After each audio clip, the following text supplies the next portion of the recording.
Um, Good evening or good morning, wherever you're from. I'm delighted to be able to join you in this panel session. Thank you very much to DEFI for inviting me. I'm going to start the series of talks by tackling the question that was advertised with the seminars around what is the digital divide, and then look at some of the multifaceted nature of the digital divide, and then talk about some work that Raspberry Pi Foundation is doing. I'm the Chief Learning Officer at Raspberry Pi Foundation, which is an educational charity which is bringing computing education to people all around the world. And I'm also an academic in computing education with research in programming, pedagogy and other areas. So let's start with the digital divide.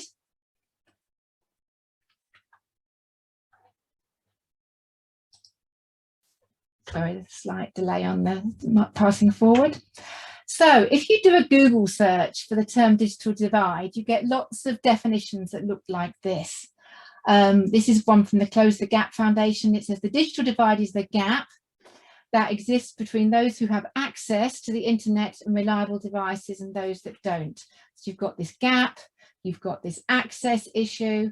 You can read the rest of the definition, and lots of other definitions say something very similar. But I think we can question this definition a little bit, because for a start, this idea of having and having not brings a sort of a very sort of dichotomous view around this term, and also the idea of access only is a little bit limited. So I want to think a little bit beyond access in terms of the digital divide. So there are various, there's a lot of work been done in this area, and there are various frameworks and models, etc. And I like this one when we talk about the 3 levels of the digital divide, with the bottom level being access. Access to hardware, access to the internet, but building on that, also digital level 2 is digital skills and the uses that you have for the uses you put your skills in the digital world to. And level 3 is around the outcomes, and it's really important, I think, that we think about all 3 of these and not just access when we're talking about the digital divide.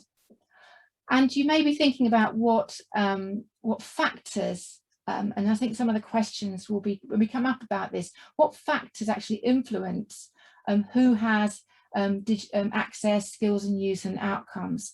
And again, there's quite a lot of literature on this, and so I thought I'd share this this piece of research from Shearder et al. From 2017, which was a review of some literature on what determinants or what factors influence whether you people have skills, uses and outcomes, level 2 and 3 of the digital divide. And if you look at all those the column down the left, you see all the different possible factors, the determinants of skills, uses and outcomes, and the darker blue are the stronger determinants. So it's quite, it's probably not surprising that socio-demographic causes and economic reasons would influence whether you have skills, uses and outcomes in the internet and digital world. But if you look at the bottom right, you'll see that motivation also plays an important part. So we need to think about the digital divide beyond access and into the motivational things as well as socio-demographics. So to complete the little sort of mini tour of the literature, this multifaceted view then gives you this idea of technological capital or digital capital. And the idea of cultural capital, probably, as you know, comes from Pierre Bourdieu. And I like this quote: to possess the machines, we only need economic capital, but to appropriate them and use them in accordance with their specific purpose, we must have access to embodied cultural capital, either in person or in proxy.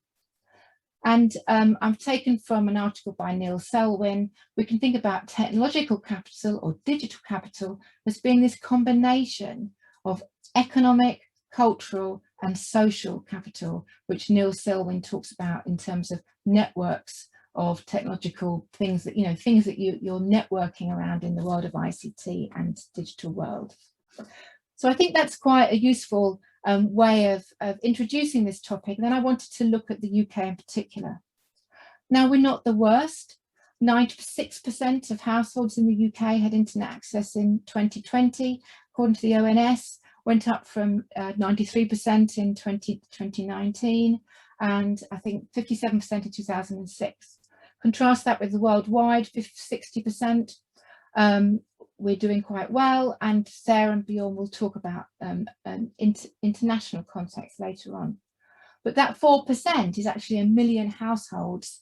And if you look at the Digital Access for All website, you'll see that nearly 2 million children, young people and families don't have access to device or connectivity in the home. And of course, we're all living through or have lived through the coronavirus pandemic. And you'll all be aware of the number of children that were just not able to access remote education from home because they didn't have the digital connectivity. Many people, because they can only access the internet through a smartphone, and that may not be sufficient for remote education, and also because their parents may not have the ability to support them. 22% of people in 2019 didn't have the essential digital skills needed for day-to-day life. So we've got a little bit of a way to go. I said I would talk about an initiative that the Raspberry Pi Foundation is doing. So we've coordinated some fundraising, some funds we've been able to raise, and also some work with 80 youth and community organisations to be able to distribute over 5,000 Raspberry Pi computers to vulnerable young people. That will be the figure by the end of this month. And we were working with, partnering with youth and community organisations, because it's really important that they had the local knowledge, the in-depth understanding of the people that we wanted to reach, the children we wanted to reach. And also, we didn't just give them a Raspberry Pi computer, we also gave them a 21-inch monitor and a headset and a webcam and everything they needed to be able to access school remotely, including a help desk and educational resources. And of course, I've been talking about outcomes. And it's really important that we don't just think about, oh, we gave out some computers, there we go, job done.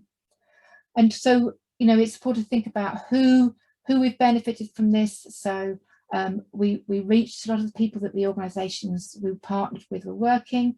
Many of those children are on free school meals or have other vulnerabilities, a mixture of genders and an average age of 11. And we've done a follow-up study, which you can read about following the link on the right there, where we talk about interviews and case studies and surveys with the young people to find out what they've actually done with the devices. And children have talked about being able to do their homework, be able to work with their peers on projects, be able to communicate with their teacher. The quote there talks about how the young person in the quote might be able to email the teacher and ask for help. And the studies we've done showed that digital access had given them increased confidence and increased motivation. And we think that's really important. So that's my finishing up. I just wanted to suggest a few questions that we might want to go back to in the wider discussion that we have later on. I'm really interested to know if the things that we've learned through the pandemic will serve us in good stead when we come out of the pandemic, and whether we've reached more children on a longer term. I'm also interested to hear what other people think about the divide and this idea that it might be a term that generates a sort of deficit thinking, and also the difference between offline inequalities and digital inequalities and how they interact between them. And so that's plenty of food for thought.